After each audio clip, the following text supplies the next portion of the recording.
अभी कुछ दिन पहले मैंने यहीं से कहा था कि इस देश को इतनी हानि आतंकवाद से नहीं पहुंची जितनी हानि जातिवाद से पहुंची। और आज मैं एक कदम और आगे बढ़कर कहता हूं, पूरी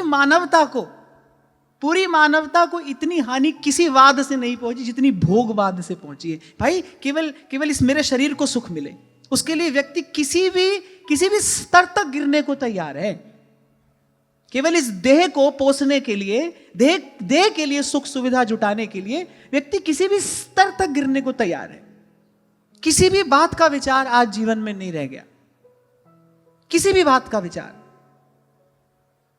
उसका यह परिणाम आता है, ये कथा ये कह रही है। इस कथा का जो गूढ़ार्थ है वो ये है कि जब इस प्रकार का कोई कार्य कोई करेगा, चाहे वो कितना ही श्रेष्ठ व्यक्ति क्यों ना हो। आप देखो, ये प्रजापति हैं, कितना भी श्रेष्ठ व्यक्ति क्यों ना हो, जब वो इस प्रकार का आचरण करता है तो उसका परिणाम स्वयं के लिए भी दुख है और औरों के लिए भी पीड़ा है, सबके लिए क्लेश। और एक बात तो नहीं भूलना भाई, सब कुछ आता जाता रहेगा, लेकिन आपके द्वारा जो कर्म का बीज गिरा है ना, उसका फल अवश्य आएगा। उसके प्रतिकार का कोई उपाय नहीं है। और मैं तो सदा से आपको यही कहता आया हूं भाई, जिसके जीवन में सत्संग है उसके जीवन में तो यह विशेषता अवश्य होनी चाहिए कि वो कहने से पहले, करने से पहले सावधान हो। कह देने के बाद, कर देने के बाद उसका विचार करने का कोई लाभ नहीं है। अब माता दीदी को बड़ा पश्चाताप हुआ, खेद हुआ। अभी 2 दिन पहले मैंने आपसे कहा था, आपने ठीक किया है कि गलत किया है, सबसे पहला प्रमाण आपका मन दे देता है। आपको किसी से पूछने जाने की आवश्यकता नहीं होती, भाई मैंने जो किया ये ठीक था कि नहीं था। सबसे पहला प्रमाण आपका मन दे देगा। दिति ने जो किया उसका सबसे पहला प्रमाण अपने ही अंतर्मन ने दे दिया कि भाई ये कार्य ठीक नहीं हुआ, इसका परिणाम अच्छा नहीं होगा। लेकिन कश्यप जी ने यही कहा कि देवी अब तो ये बीज गिर गया, अब तो इसका फल खाने के लिए तुम और मैं और ये सारी सृष्टि तैयार रहे। हाँ, इतना आधार महर्षि कश्यप ने अवश्य दे दिया कि एक तो इनका उद्धार भगवान के हाथ से होगा और तुम्हारा पौत्र भगवान का महान भक्त होगा। तो 100 वर्ष तक दिति ने उस तेज को धारण किया, सारी सृष्टि आकुल व्याकुल होने लगी। आप देखो, जिनके संसार में आने से पहले ही चारों तरफ अस्थिरता है, भय है, अब वो देखो, वो बाहर जो शिशु है वो बाहर आने से पहले ही प्रकृति का अनादर कर रहा है। व्यवस्था तो यही है भाई, 9 मास में बालक जन्म ले लेता है। अब दिति ने अपने आग्रह से, अपने तप के बल से 100 वर्ष तक उस तेज को अपने गर्भ में ही धारण किया। सारी व्यवस्था चरमराने लगी, डगमगाने लगी। तब देवता आकुल व्याकुल हुए, तब ब्रह्मा जी के पास पहुंचे। अब ब्रह्मा जी तो जानते थे सब बात कि भाई क्या होने वाला है। तब फिर ब्रह्मा जी ने देवताओं को सारा वृतांत सुनाया कि अब सुनो इस घटना के मूल में रहस्य क्या है।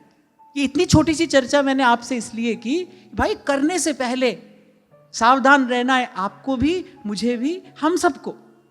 तभी आपके मेरे जीवन में सत्संग का कुछ लाभ है। क्योंकि यदि बुद्धि में विवेक का ही प्रकाश नहीं हो रहा, जो हमारा मन कह रहा है बस उसी को हम मानते चले जा रहे हैं। क्योंकि आज तक पाठ भी यही पढ़ा ना हमने, यहां सुनो सबकी करो मन की।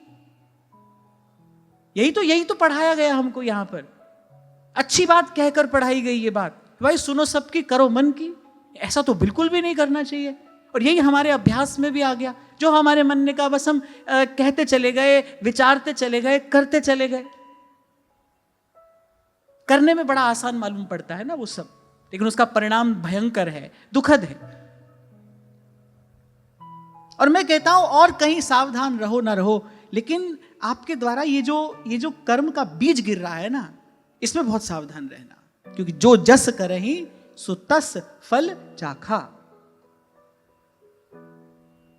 तभी तो कुछ दिन पहले मैंने आपसे कहा था भाई कि निज कृत कर्म भोग सब भ्राता। यही इस सारे अस्तित्व का एक रहस्य है। कर्म प्रधान विश्व करी राखा। ये एक स्वतंत्रता, ये एक अधिकार ईश्वर ने आपको मुझे दिया। कर्मण्येवाधिकारस्ते, इसका सावधान होकर प्रयोग करना। तभी कुछ दिन पहले आपसे मैं कह रहा था भाई, व्यक्ति दौड़ता है इसके पास उसके पास,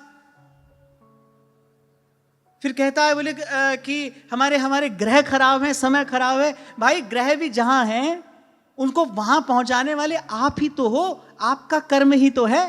कर्म से जो जो ऊर्जा प्रकट होती है वही तो सब कुछ नियत करती है, निश्चित करती है, निर्धारित करती है। इतनी बात यदि समझ में आ जाए तो जीवन से कितने अनर्थों की निवृत्ति हो जाए, जीवन से कितने भ्रम दूर हो जाए। करते समय सावधान रहना।